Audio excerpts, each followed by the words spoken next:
Will Inter stop City's treble race? Who will replace the big names at Madrid? Welcome to another episode of the Football Rundown, where we discuss about the hot gossips of football. I'm Shan, here with me today, Arnab. So let's start today. Arnab, what did you think about the match between Manchester United and Manchester City? Do you think that United could have played a bit better, or do you think City actually overran United? From being a United fan perspective, it was very frustrating, I have to say.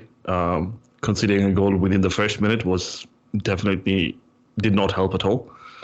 I think from United's perspective, during both halves, City scored very early in the halves, and that took away from what United had, I think, planned. Because if you go back to previous games between the two, you would see United sit back a bit more and frustrate City. Obviously, once United went behind, that was not an option. But I have to say, I think on the penalty call, United, in my opinion, got a bit lucky. That was a soft penalty. All in all, I felt after first 20 minutes in the first half, the game looked even until City's second goal.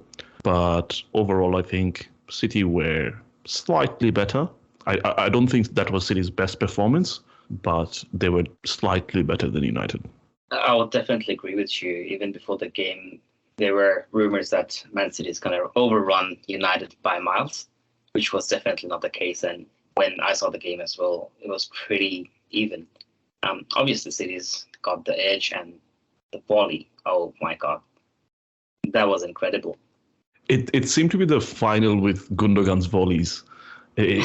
I feel like that is how it will be remembered. I mean, obviously, if City goes and wins the treble, it will be part of the treble. But then I think that final specifically, it's just about Gundogan. Absolutely. I don't think Haaland had a particularly good game. He had a few chances. I think, especially in the first 20 minutes, City created quite a few chances. But beyond that, I don't think there was too much between the two. Obviously, City was slightly better most of the game. There were periods, especially towards the end of the game, where United were pushing a bit more. But then at that point, I think City was happy to just sit back and soak up the pressure. Agreed. For some reason, I've been actually watching a few of Man City's games. I can't actually say that Haaland was doing really great against the big teams. That's something that I need to review. We need to actually talk about sometime as well. I actually felt like even with the game in Madrid, Haaland was pretty much shut down. He had some decent chances, but that one not taken. I think the one against Real Madrid was more of a one-off where he got the supply, but then he didn't finish them off. Whereas I think against United or in some of the other games, it was more about him not getting enough supply. To be honest, like if you look at the final, like the FA Cup final, I don't think there was a whole lot of supply. United did well to stop a lot of the supply to him. Although saying that, I have to say, in terms of performance from the United side, Eriksen had a very poor game. I think he got pulled off pretty much early in the second half, and I actually would have thought that at halftime he'd get pulled off because he was not great at recovering the ball. He wasn't really great at holding the ball. He had too many sort of wayward passes, and against City and this City team, you can't have a player who's not performing to the best of abilities. I mean, Fred had a few wayward passes as well, but you don't expect a whole lot out of Fred from a creativity perspective. But then he still provided the energy. He was still sort of tracking De Bruyne pretty much the entire game. But Christian Eriksen, his performance was definitely disappointing. You expect a bit more from him. Yeah, I actually thought Eriksen was definitely not one of the best players. What did you think about De Gea's performance? That's something I personally felt he was capable of doing better. De Gea has been inconsistent this season, and I think once again in the game, as you would see, it's his distribution and his decision making when he's passing the ball out of the box, whether it's under pressure or without pressure. That's a bit which is under question. I know there are talks about United extending his contract, albeit at a lower wage, but I feel this is the last season that he's United's number one. I think if they have the budget, if they can find the right player, they will definitely get another goalkeeper before the start of next season. I think there were some rumors that I was hearing that Ten Hag currently wants 7 players, which I think is a stretch. Well, you never know. If the owners actually sell United this season, then you get a lot of cash in place. I think that's a good segue to the next point that I wanted to discuss is the takeover. I generally don't think it's going to happen because essentially you have 2 bidders. One is the Qatari Sheikh Jassim, and then you have Sir Jim Ratcliffe, and they're 2 very different propositions from a takeover perspective. So obviously the Qatari bid is more of 100% stake. I think they have so far offered, I know the last bid that went through this week was around £5 billion, plus I think a commitment to invest another 1 or 1.5 billion on the stadium and surroundings, facilities essentially, players, facilities and all. Although I don't think that's what the Glazers are really going for. I think even if they sell part of it, they'll most probably sell to Sir Jim Ratcliffe, his current proposition is that he'll buy 51% of the club now, and maybe eventually someday when he has more cash, he'll buy the rest of it, which means that the Glazers would be involved, at least for the near future. And this whole confusion about if the takeover will happen or not, I genuinely don't think that helps the transfer business, because the transfer window essentially opens in about 2 weeks. You're already hearing about other teams, in principle, having their ducks in a row and just waiting for the window to open to announce the deals. Whereas I don't think, given United circumstances, they're in any position to make offers or confirm anything. Even if they do, from what I hear, if the Glazers are still involved, I think the budget's going to be somewhere around 100, 120 mil, which really doesn't get you a whole lot in this market, especially when you're looking for a striker, definitely a midfielder, and then more. I think that's a bit of a stretch, because especially United doesn't have players who they can sell for a lot of money. So it's not like they're going to generate a lot of funds from selling. So it has to come from the club itself, but I don't think that's going to happen. We'll dive deep into the transfer market very soon. However, before going into that, I do have one question. Which team do you think is better, the current City or the 1999 United? I know you're a big fan of Manchester United. You probably want to go into it, but I just wanted to know your opinion. I've heard this question being thrown around quite a bit all over the internet and everywhere. My opinion is that it's very hard to compare teams across different eras. I mean, if you talk about technicality, I think the City team is better than a lot of the United players from 99. But at the same time, the game was a bit different then as well. A lot of the things that would fly in those days are not going to work or are not allowed anymore. The rules have changed. The style of play have changed. So it's very hard to compare. It's once again very similar to comparing Messi and Maradona. I mean, I really like Messi, but then to me, Maradona is still the greatest of all time, and I have a feeling he'll always be that for me. It's just that they are from 2 different eras, and you can't compare those 2. It's the same thing with these 2 teams. Yeah, that's definitely true. Talking about eras, I know that the United team achieved a lot, and the City team, I can definitely see they will be winning even furthermore. But as you said, like Maradona, the best ever.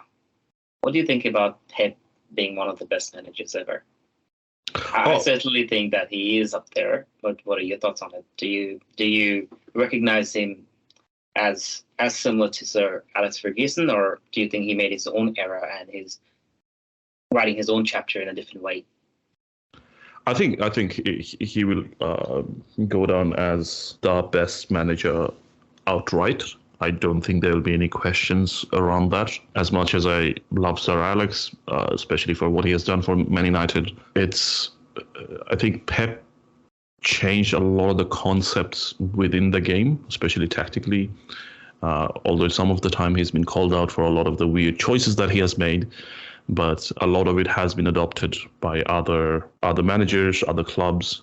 So you can see there is a huge influence of Pep on modern football, whereas anyone else within the same sort of period when Pep's been manager, I don't think any of them has had as much of an impact.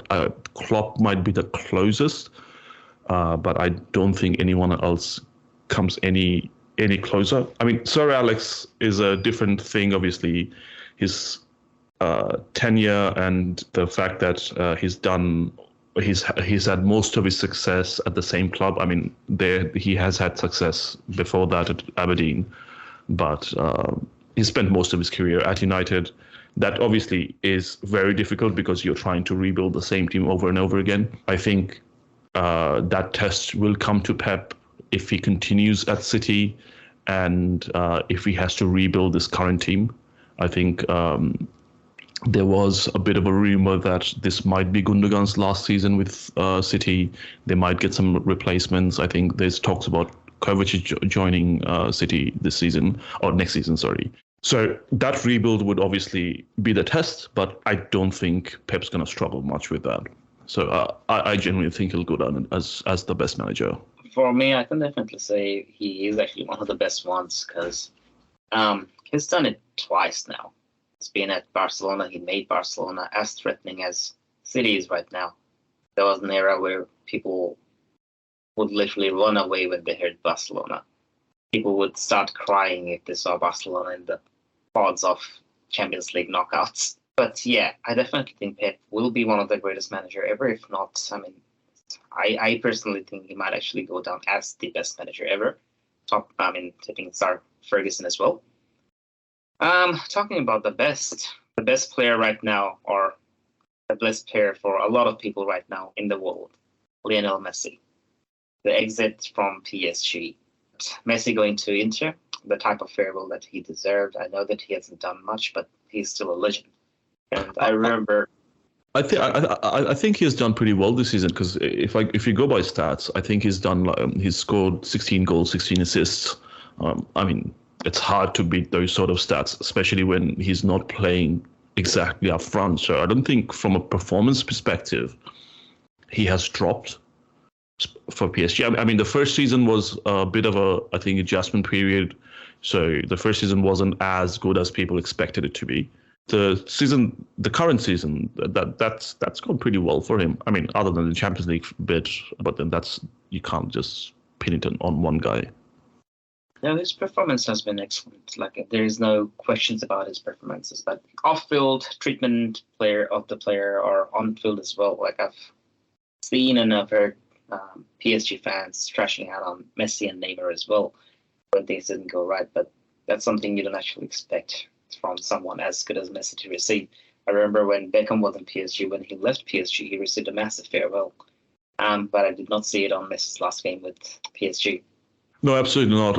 As a matter of fact, Messi and Neymar both were booed even before the game started, which was very sad to see, to be really honest. I mean, I did not expect Messi's final game on a European stage to be like that. I expected it to be something different. Saying that, I also expected once he finishes PSG for him to maybe go back to Barcelona for a bit. I don't know what stopped that deal. Like, from Xavi's interview, he still rates Messi as a productive player, although I don't think that was the best move for Barcelona as a club, because they have sort of moved on from the Messi days and they're trying to rebuild without Messi, and bringing him back would almost revert all of those changes and progression that they have made, because essentially they have won the league without Messi, with young people like your Gavi, Pedri and all.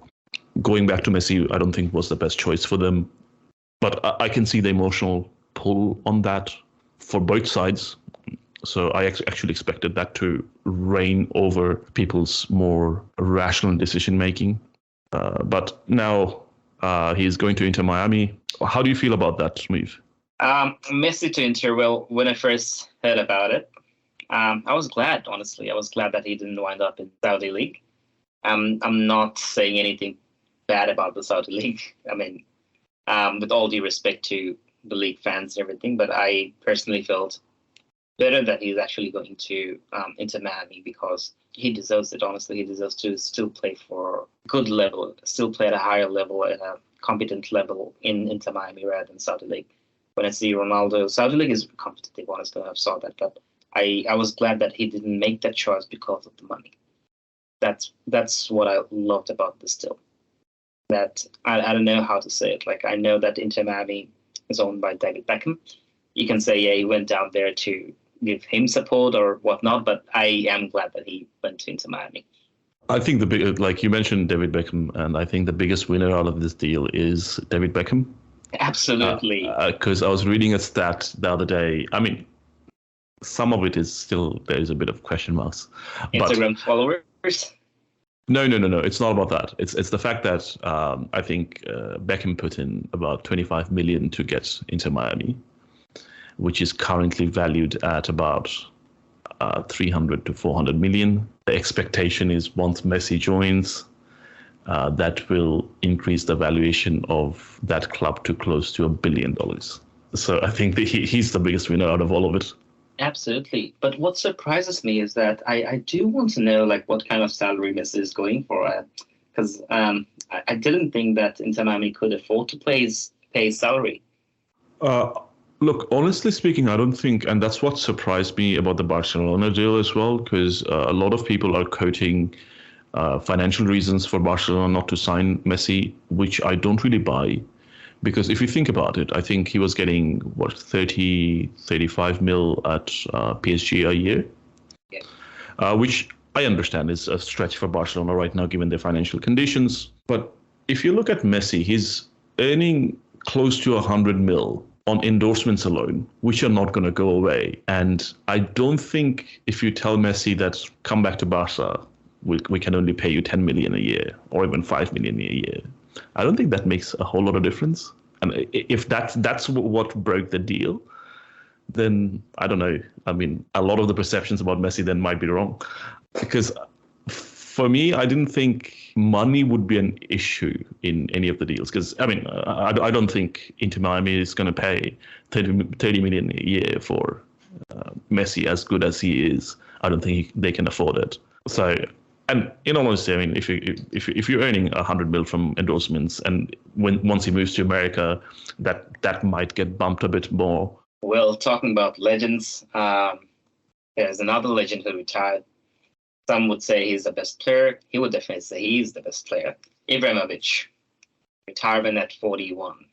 That's an insane career. Playing at the highest level till 41 reminds me of Giggs. Yeah, true. I think both of them played at a pretty similar level, similar sort of game times until a very late age. Obviously, the last season that Zlatan had was very injury ravaged, so he didn't really get to play a lot. But other than that, I would say he had a very successful career. The only blemish might be that the fact that he never won the Champions League, which is sometimes sad to think. But then you had other great players, like if you think of Buffon, one of the greatest goalkeepers, at least in my lifetime, never won the Champions League. And I was going through a list the other day, and there were some fascinating names there. Yeah, there are names like, obviously, Zlatan is one, Buffon, the Brazilian Ronaldo, never won a Champions League. Cannavaro never won a Champions League. Vieira never won a Champions League. Dennis Bergkamp, I mean, he was an Arsenal player, but I still used to really like him as a kid. All of these names. So he's in good company from that perspective. But at the same time, I feel like I wish he had a Champions League trophy to go with his fantastic career that he has had. But nonetheless, I don't think that takes away from anything that he has achieved throughout his career. The only other thing I would have said is maybe he spent a bit too much time at PSG and he could have played somewhere else. That might have given him a bit more. Imagine him going to the Premier League at his prime and not at the age that he went to United, or at the time when he went to United, that was not the best United team that you've seen. Even if it was like at a Chelsea or something, when he went to PSG, that could have been very different for him. Well, yeah. I mean, it's sad to see a guy like that not win a Champions League, but then again, we can't take anything away from him. He had an amazing career. He's made names, honestly. He is more famous than a lot more players who have actually won the Champions League. He's known all over the world by fans than the players who have actually won the Champions League. Just before we finish, what is your favorite off-the-pitch Zlatan moment? Zlatan moment. That's going to be a huge task. Okay. I actually love when he rants, when he went to Letterman, and then that show was amazing, honestly. He ranted about himself and how Ronaldo doesn't even come close to him. Yeah. There'll be a few of those. I think one of his comments where, I think that's while he was at PSG, where he was asked who's the best player in the world, and he said it's me. And then I think the reporter asked him, what about Ronaldo and Messi? And his response to that was, they're not from Earth. But my favorite moment was when he moved to New York to play. He took out the back page for advertisement and just wrote welcome and signed it. And that was the back page for, I think, one of the most popular newspapers. And that was saying, because everyone will say thank you to him. That's why he's just sort of preemptively saying welcome. And I feel like that's like biggest power move you can pull ever. Anyways, moving on. Talking about big names, there are a few getting out of Madrid recently. Tell me about it. Benzema, obviously one of the biggest ones, and I think the most impactful one for Madrid. They did not have a backup in that position as is, and obviously now that he's leaving, that definitely creates a void for Madrid, along with the other positions they had to fill. Now they definitely have to fill that position. I don't think Kylian Mbappe is an option, at least not this summer, but then they definitely need a striker this summer. So how are you feeling? Look, I'm a big Benzema fan. I don't feel good. Honestly, I thought he would be staying here for one more year, one more season, but at the end of the day, you can't actually complain. He served Madrid very, very well, and he deserves to leave the way he wants to leave. I was thinking about all the other players who have also left, like previously, like Cristiano Ronaldo, Gareth Bale, and everything. But I felt the Benzema move much more appealing and much more likely to leave a void in Madrid. Not only because of he was a profound striker, but he was also a really good player. He was a complete player. He would come back, he would defend, he would play as a number 10. He's got everything there, and I feel like nowadays you don't see that in a striker. The closest one I can see that Madrid will be willing to replace with, I think Kane might be an option. There are rumors going on. Kane is the only option for Madrid right now to fill that void. Because if they want to get someone who's not experienced enough, they're not going to win anything. I mean, at least that position requires someone who is actually a bit experienced in this field, experienced in the big games. And Madrid all over, they're actually shifting, they're transiting into a new era. Benzema is going, Benzema's went away. Then Eden Hazard got his contract terminated by mutual agreement. Then you've got Asensio leaving, Mariano leaving. So yeah, Real Madrid will be a completely new team next season. No, absolutely. And going back to Benzema and the replacements, I think there is a shortage of strikers in the market as is. Obviously, Haaland's pretty much settled in City. He's just moved, so I don't think anyone's prying him off there. The only other big names that are available or could be available is, when I say barring Kane, that is, I think is Osimhen, maybe Lautaro Martinez. I don't think anyone wants to touch Lukaku at this point. But out of those options, I think Kane is the best one. Because if you really look at his stats, he was playing at a very poor Spurs team and still scored 30 goals this season in Premier League. I mean, we're raving about Haaland playing, in my opinion, in the best team in the world right now. Or at least the best club team in the world right now. And he only scored 36 goals. Given that's the sort of output that you get out of Kane, you definitely go for Kane. I know Man United was heavily linked to Kane before Madrid came into the picture. I think once Madrid came in, I don't think United has a realistic option, both from the perspective that obviously Kane might win more quickly at Madrid than United, given how Premier League is currently and where United sits. Plus, from the Tottenham perspective, I think they would rather sell Kane to a foreign league rather than someone within the Premier League, which makes sense. Obviously, you don't want to strengthen your immediate rivals, although Tottenham might have to do quite a bit to get to United's stage at this point, because Tottenham has fallen quite a bit. But saying that, I think Madrid has learned from the Gareth Bale and Modric experience that dealing with Daniel Levy is not the easiest thing. I know there's just a year left on Kane's contract, but I think Daniel Levy's holding on for 100 million, which essentially is a big money for a player who's reaching 30 with 1 year left on the contract. That's pretty big money.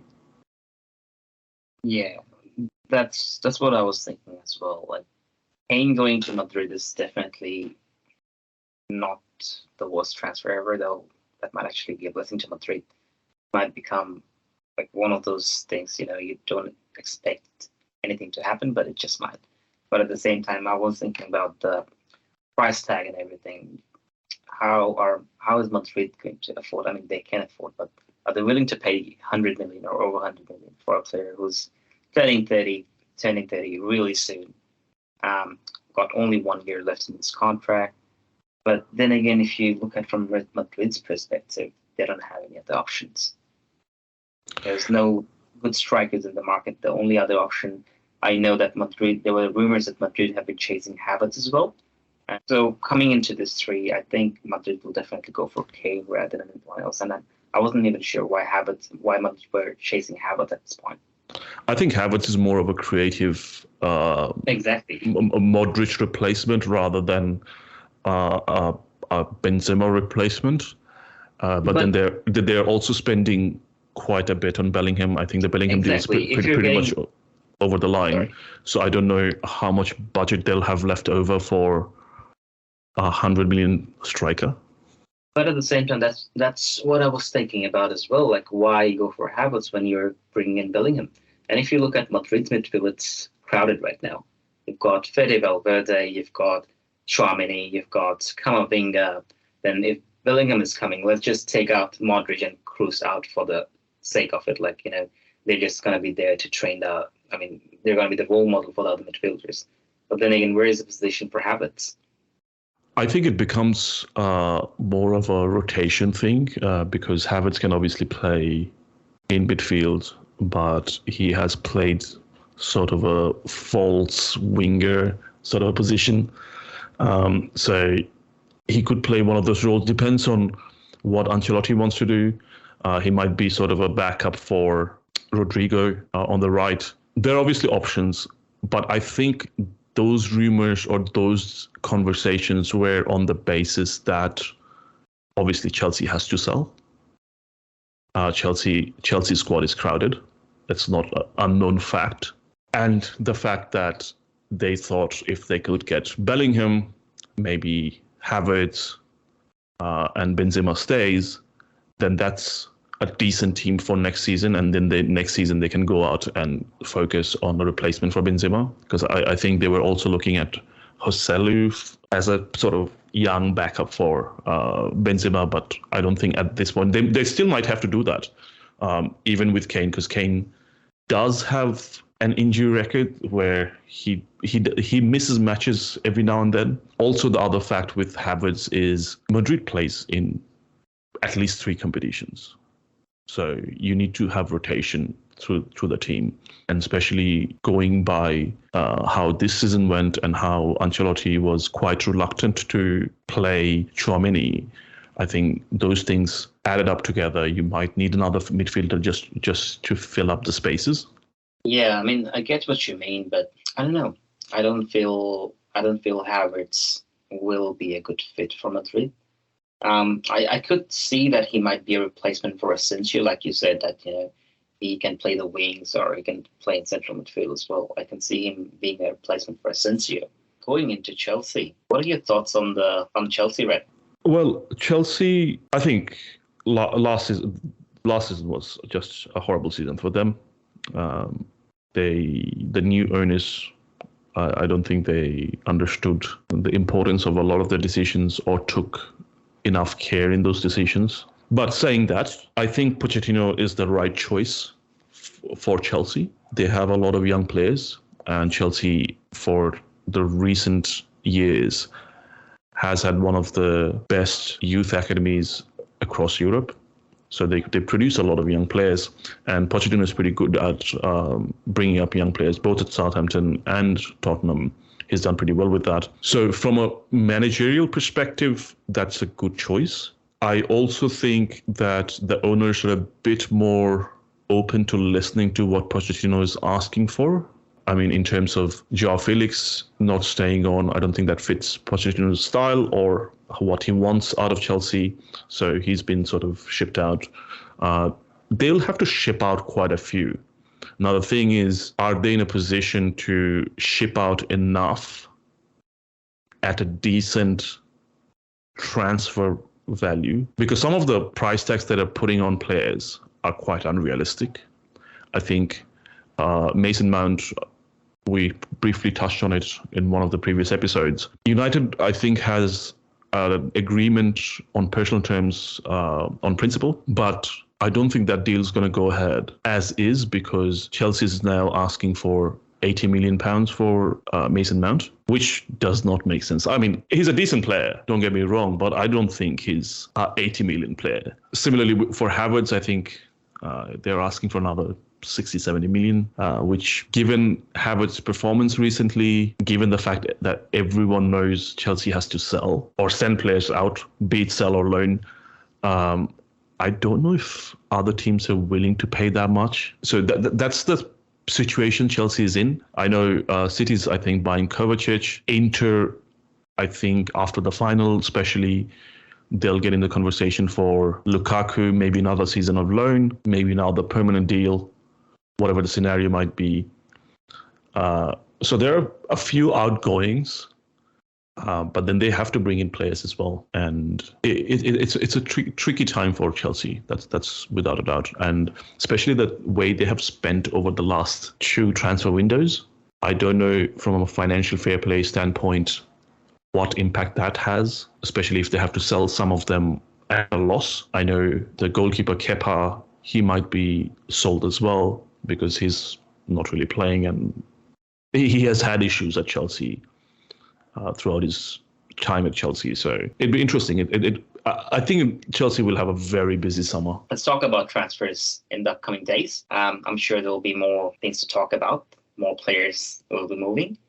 but it's definitely one of the most saddest transfer windows that I have seen, where big names are actually moving out of Europe, people retiring. But let's catch up on the Champions League final, which is on Sunday morning. What do you think? Do you think Inter will stop City from winning the treble? I think tactically it'll be fascinating. I know you quite like pressing that Inter did against Milan on both legs. And that's, in a way, the style that Inter has pursued even in Serie A. But saying that, given the difference between Inter and City, I mean, when I'm saying difference, I mean the difference in quality. And I think Inter understands that pretty well, that there is a gap. And because of that, they might not play the same way. They might almost adapt to frustrate City rather than outplay City. And if that happens, now the thing is, we have spoken at length about how City overloads the midfield, and that's how they create space, break down defenses.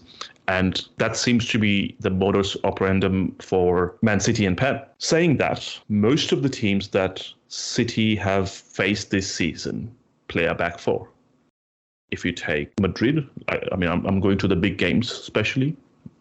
Madrid plays a back four. They played Bayern before that, plays a back four. Even if you go to the FA Cup final, but then once again, they play a back four. Overloading a back four with a crowded midfield is easier. But Inter will play with a back five, essentially.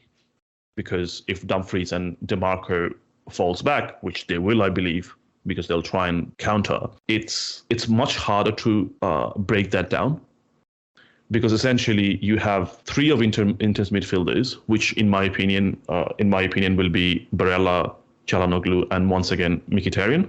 If you have those three, and DeMarco and Dumfries are slightly above the back line, the back three essentially, that sort of once again crowds and stops that midfield from having any space.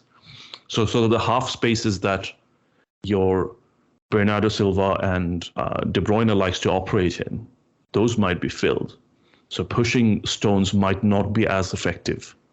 So that is the only thing I can talk about in favor of Inter Milan. But if you take that away, if you talk just about the pure technical quality of the teams, I think there's just one winner in this.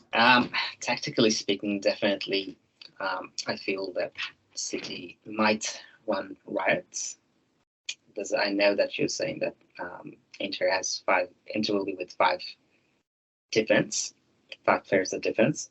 However, this is the Champions League final. I know that City will not actually take this for granted. They might not play their usual game, which normally happens in a final. Both team wants to be in a good position, not make any mistakes. So they'll definitely, I definitely see City frustrating Inter, and I have a hunch that Inter might actually pull something in the final. It just might. You never know. I think if Inter can frustrate Man City, that could work. Like you said, City might play a slightly different team or different game plan, which, if you look back, sometimes has come to bite Pep back. So I think even for the FA Cup final, he pretty much played an unchanged side compared to the Champions League sides. So for the big game, it seems like that's that game plan for City, regardless of whoever the opponent is. And City can do that. They have that quality to say, don't care about who the opponent is. This is our game. This is what we'll do, which makes sense. But saying that, it's once again, it's a final. It's a one-off game. You see weird things happening. Like if you go back to the first time Chelsea won, in either time Chelsea won the Champions League, I don't think either of those times Chelsea were favourites. Even against City, yeah, they were maybe a bit closer than the first time, but they weren't the favourites. City were definitely the favourites. So you never know. Things might be very different. I think the whole formation bit would be interesting. It also will depend on actual personnel that they play. So overall, I still think it'll be a very interesting game. I know a lot of people are sort of writing this off as what will be a very one-sided final. It could turn out to be that. knowing how Pep preps his teams and how they go out and play, it could become that. But then again, given what's at stake, there has to be nerves, and those nerves can affect players. I'm not saying that's going to make them lose, but I feel that was the same thing against United, where I did not think City had their best game. It's a few little bits here and there. It's fine margins at this level anyways. I mean, when we're saying Inter is not at the same level, it's not like they're a Sunday League team. That might impact things. Well, we'll find out about that in just a day. Really excited to see this year's Champions League final, Manchester City versus Inter Milan. We'll definitely talk about it next week. Let's hope the best team wins. Before we sign off, let's hear your predictions. What do you think is going to win? Look, as much as it hurts me to say it, I will have to go with a City treble. I think it will end up being 2-0 to City, but a 2-0 which is very dominating, and Inter almost doesn't get a touch of the ball, which will be sad, especially given that it's a Champions League final, and if it turns out to be that one-sided, it'll be quite anticlimactic. But saying that, that is the level of play that City brings to any of their games, especially a game of this magnitude. Well, my prediction will be 1-0 to Inter. I think that the game's going to go pretty much equally, and Inter might just pull something out around the last 15 to 20 minutes. Do you think Inter can keep a clean sheet? Well, it doesn't hurt to be optimistic. Fair enough. That's quite fair enough. I mean, even if Inter wins, I still think Inter has to score more than. I mean, it might go to penalties. It might be a 1-1 and that goes to penalties. But I do not think Inter can keep a clean sheet. If there is a clean sheet, that will most probably come from Man City. Well, let's see what happens tomorrow. So let's hope the best team wins tomorrow. Let's see how things goes. We will come back again very soon. That's it from us for this episode. We will be back soon for more football discussions. So make sure you subscribe and leave a comment. We would definitely love to hear a lot from you. Have a good day.